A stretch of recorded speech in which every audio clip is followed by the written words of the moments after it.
بسم اللہ الرحمن الرحیم۔ امام جعفر صادق علیہ الصلاۃ والسلام کی بارگاہ میں ایک سائل آیا، ایک شخص آیا اور اس نے امام کی بارگاہ میں یہ عرض کیا کہ مولا، ہمارے شہر میں ایک شخص ہے جو بہت مشہور ہو گیا اس وجہ سے کہ وہ غرباء اور فقراء اور مساکین میں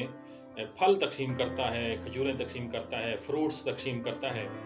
تو بڑا متقی ہے، بہت دیندار ہے اور غریب پرور بہت ہے کہ وہ شہر کے جتنے بھی یتامہ اور مساکین ہیں ان میں فروٹس جو ہے وہ بانٹتا ہے، تقسیم کرتا ہے اور لوگ اس کا بڑا احترام کرتے ہیں۔ تو امام نے اس شخص کو کہا کہ کل میں آپ کے ساتھ چلوں گا اور میں خود جا کے مشاہدہ کروں گا کہ وہ شخص کیسے غرباء اور مساکین اور یتامہ کی مدد کرتا ہے، ان کو کھانا دیتا ہے اور ان کو فروٹس ان کی خدمت میں پیش کرتا ہے۔ تو دوسرے دن وہ سائل شخص اور امام صادق علیہ بازار میں تشریف لے گئے دونوں۔ تو وہاں جا کے امام نے اور شخص نے یہ دیکھا کہ وہ جو غریب پرور شخص تھا وہ بازار میں موجود ہے اور جو مختلف وہاں فروٹس کی ریڑھیاں جو لگائے ہوئے تھے، چھاپڑی والے تھے، وہ ان کے پاس آتا ہے اور ان کے پاس آ کے ان پھلوں کا معائنہ کرتا ہے، ان کو چیک کرتا ہے اور پھر ان کا ریٹ وغیرہ پوچھتا ہے۔ وہاں ہجوم زیادہ ہوتا ہے، رش زیادہ ہوتا ہے، تو وہ ان کی آنکھوں سے بچ کے ایک یا دو فروٹ اپنی جیب میں ڈال لیتا ہے، کیونکہ وہ عرب کا علاقہ تھا، ان کے جو کپڑے ہوتے ہیں، ان کا چوغا وغیرہ پہنا ہوا ہوتا ہے، ان کی جیبیں ایک تو زیادہ ہوتی ہیں اور جیبیں ہوتی بھی بڑی بڑی ہیں۔ پھر وہ دوسری ریڑھی پر جاتا ہے اور وہاں سیب والا کھڑا ہوتا ہے یا کچھ اور پھل ہوں گے شاید، تو وہاں سے بھی ریٹ وغیرہ پوچھتا ہے، پھلوں کو چیک کرتا ہے، اسی بہانے اس کی آنکھوں سے بچ کر ایک دو فروٹ اپنی جیب میں ڈال لیتا ہے۔ اسی طرح تیسری ریڑھی پر، چوتھی ریڑھی پر، تو وہ اپنی جیبیں فل کر کے وہاں سے اس چوک سے چلا جاتا ہے۔ پھر وہ اس بازار کے اگلے چوک پر پہنچتا ہے تو وہاں پر لوگوں کا ہجوم ہوتا ہے، وہاں فقراء اور یتیم لوگ موجود ہوتے ہیں، غریب عورتیں، بچے، بوڑھے اور اپاہج لوگ وہاں موجود ہوتے ہیں۔ وہاں جا کے وہ ایک ایک دو دو کر کے فروٹ جو ہے ان غرباء اور مساکین میں بانٹ دیتا ہے، تقسیم کر دیتا ہے۔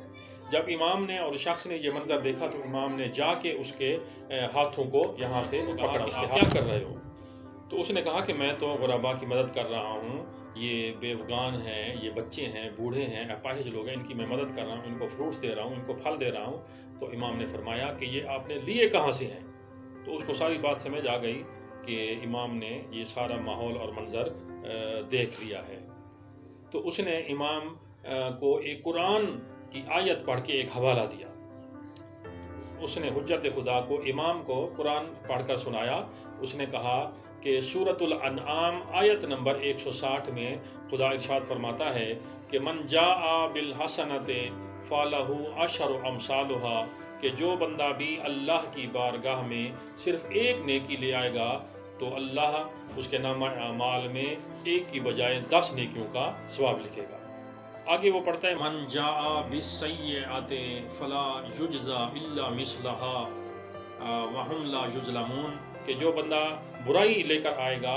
تو اس کو بدلہ نہیں دیا جائے گا مگر اس کا مثل، یعنی ایک برائی کے بدلے میں ایک برائی، وهم لا یظلمون، اور ان پر ظلم نہیں کیا جائے گا۔ یہ آیت اس نے کوٹ کی قرآن کی، تو اس نے یہ کہا کہ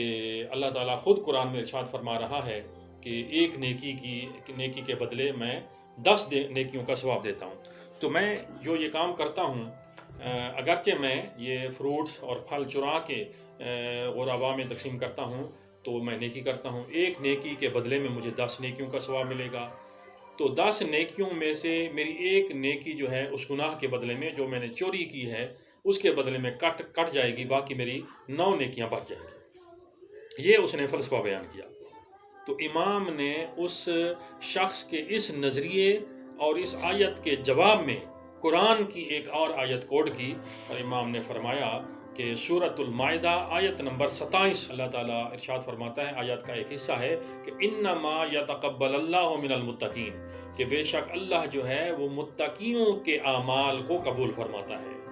یعنی وہ جو 10 نیکیوں کا اللہ نے وعدہ کیا ہے وہ متقی لوگوں کے ساتھ ایک کی بجائے 10 نیکیوں کا ثواب ان کو ملتا ہے۔ یہ نہیں ہے کہ انسان جو ہے غلط طریقے سے کوئی کام کرے، پیسہ کمائے چوری کر کے، فراڈ کر کے، یا اس طریقے سے پیسہ کما کے پھر غرباء میں تقسیم کر دے اور یہ کہے کہ مجھے اللہ ایک نیکی کی بجائے 10 نیکیاں مجھے عطا فرمائے گا۔ ایسی بات نہیں ہے۔ امام نے اس کو سمجھایا کہ اللہ جو ہے ایک نیکی کی بجائے 10 نیکیوں کا جو ثواب دیتا ہے وہ متقی لوگوں کو دیتا ہے۔ اور مولا کائنات حضرت علی علیہ السلام کا ارشاد گرامی ہے کہ لا یقل عمل مع التقوی، کہ وہ عمل کم نہیں ہوتا، وہ کام اور وہ نیکی چھوٹی نہیں ہوتی جس کو تقوی کے ساتھ سر انجام دیا جائے، یعنی اللہ کا لحاظ رکھ کر، اللہ کا حیا کر کے، اللہ کا خوف دل کے اندر رکھتے ہوئے، رضائے الہی کی خاطر اگر انسان کسی عمل کو سر انجام دے تو وہ عمل چھوٹا نہیں ہوتا۔ لا یقل عمل مع التقوی، تقوی کے ذریعے جو بھی کام سر انجام دیا جائے وہ چھوٹا اور مختصر نہیں ہوتا۔ کیفا